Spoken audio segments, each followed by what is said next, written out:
प्रार्थना अपने बच्चे को सीने से लगाए पूरे परिवार से दूर भाग रही थी। उसकी आंखों में डर था, चेहरे पर आंसू थे और दिल में ऐसा तूफान जिसे कोई समझ ही नहीं पा रहा था।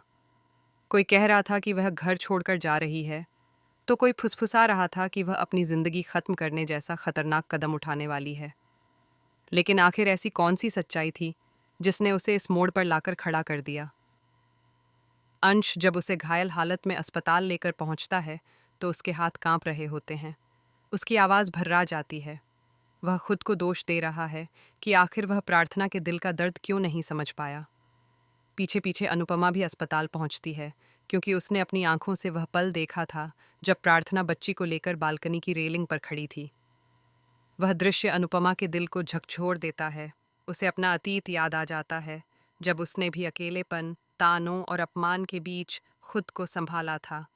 अस्पताल के बाहर शाह परिवार और कोठारी परिवार के बीच अजीब सी खामोशी है। सबके चेहरों पर चिंता है, लेकिन कोई खुलकर कुछ कह नहीं पा रहा। तभी कैमरा गौतम के चेहरे पर जाता है। उसकी आंखों में आंसू हैं, पर उन आंसुओं के पीछे कुछ और भी छिपा है। एक अजीब सी बेचैनी, एक अधूरा गुस्सा। वह अपनी ही बच्ची से खुलकर नहीं मिल पा रहा, और यही बात उसके अहंकार को अंदर से तोड़ रही है। अनुपमा जब अंश से कहती है कि बच्ची को उसके पिता को दिखा दो, तो माहौल और भी भावुक हो जाता है। अंश बच्ची को लेकर जैसे ही गौतम के पास जाता है, वह कांपते हाथों से उसे छूने की कोशिश करता है, लेकिन बच्ची उसकी गोद में जाते ही रोने लगती है। ये रोना सिर्फ एक मासूम का रोना नहीं, बल्कि जैसे किस्मत का इशारा हो। आसपास खड़े लोग धीरे धीरे बातें बनाने लगते हैं। कोई कहता है बच्ची अपने असली घर को पहचानती है, तो कोई कहता है कि खून का रिश्ता अपने आप बोलता है। लेकिन इन सब के बीच गौतम के चेहरे पर जो अपमान और चोट है, वह साफ दिखाई देती है। यहीं से कहानी एक खतरनाक मोड़ लेती है। अब तक गौतम सोच रहा था कि वह बच्ची को एक सहारे की तरह इस्तेमाल करके कोठारी खानदान में अपनी पकड़ मजबूत करेगा। लेकिन अब उसने ठान लिया है कि वह सब कुछ छीन कर रहेगा। उसके मन में बदले की आग जल उठी है। वह तय करता है कि अगर उसे उसका हक नहीं मिला, तो वह किसी को खुश नहीं रहने देगा। रात होते ही जब सब लोग घर लौट जाते हैं, गौतम चुपचाप प्रार्थना के कमरे में पहुंचता है। उसके शब्द मीठे हैं, लेकिन इरादे जहरीले।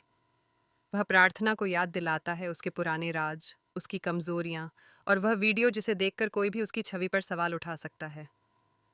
वह उसे ब्लैकमेल करता है कि अगर उसने अंश और शाह परिवार का साथ नहीं छोड़ा, तो वह ऐसा तूफान खड़ा करेगा कि सब कुछ बिखर जाएगा।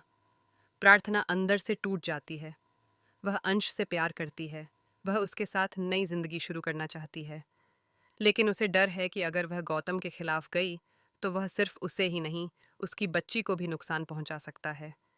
यही डर उसे एक बार फिर उस खतरनाक फैसले की तरफ धकेलता है, जहां उसे लगता है कि शायद सब खत्म कर देना ही आसान है। लेकिन कहानी यहाँ रुकती नहीं। अनुपमा को अचानक कुछ अजीब एहसास होता है। उसे लगता है कि जो दिख रहा है, उसके पीछे कुछ और भी है। वह चुपचाप गौतम के फ़ोन कॉल्स और उसके पुराने कनेक्शन की जांच शुरू करती है। तभी उसे एक चौंकाने वाली सच्चाई का पता चलता है। गौतम अकेला नहीं है। कोई और भी है जो पर्दे के पीछे से सारी चालें चल रहा है। और वह शख्स कोई बाहरी दुश्मन नहीं, बल्कि परिवार का ही एक सदस्य है, जो वर्षों से अनुपमा से नफरत करता आया है। इधर अंश को भी एक बड़ा सच पता चलता है। अस्पताल की रिपोर्ट में एक ऐसा खुलासा होता है जो सबको हिला देता है। बच्ची के जन्म से जुड़ा एक राज सामने आने वाला है, जो रिश्तों की बुनियाद हिला सकता है। क्या बच्ची के पिता को लेकर जो सच सब मान रहे हैं, वह पूरा सच है, या फिर कहानी में अभी सबसे बड़ा धमाका बाकी है? मोटी बा भी चुप नहीं बैठी हैं। उन्होंने साफ कह दिया है कि वह अपने खानदान की बेटी की किस्मत अनुपमा जैसी नहीं होने देंगी। लेकिन क्या यह बयान सिर्फ एक चिंता है, या फिर इसके पीछे भी कोई योजना छिपी है? क्या वह किसी बड़े फैसले की तैयारी कर रही हैं, जो अंश और प्रार्थना को हमेशा के लिए अलग कर दे? इसी बीच एक और चौंकाने वाली खबर सामने आती है। प्रार्थना की बच्ची का जन्म जिस दिन हुआ, वह दिन अनुपमा के जीवन का सबसे अहम दिन था। क्या यह सिर्फ इत्तेफाक है, या फिर कहानी एक नई पीढ़ी की तरफ बढ़ रही है? क्या यह बच्ची आगे चलकर उसी संघर्ष को दोहराएगी, या फिर वह अनुपमा के अधूरे सपनों को पूरा करेगी? आने वाले एपिसोड्स में दिखेगा कि अनुपमा एक बड़ा कदम उठाने वाली है। वह अब सिर्फ परिवार को जोड़ने वाली महिला नहीं रहेगी, बल्कि सच्चाई सामने लाने के लिए किसी भी हद तक जाएगी। अंश भी अपने प्यार और अपने आत्मसम्मान के बीच फंसा नजर आएगा। प्रार्थना को फैसला करना होगा कि वह डर के साथ जिएगी या सच के साथ लड़ेगी। और सबसे बड़ा ट्विस्ट अभी बाकी है, जिसे सब खलनायक समझ रहे हैं। क्या वह सच में अकेला दोषी है, या फिर असली खेल किसी और ने रचा है जो सही समय का इंतजार कर रहा है? जैसे जैसे परतें खुलेंगी, रिश्तों का असली चेहरा सामने आएगा। भरोसे टूटेंगे, नए गठजोड़ बनेंगे, और एक ऐसा फैसला होगा जो पूरे परिवार की दिशा बदल देगा। कहानी अब एक ऐसे मोड़ पर खड़ी है जहां हर किरदार की परीक्षा होने वाली है।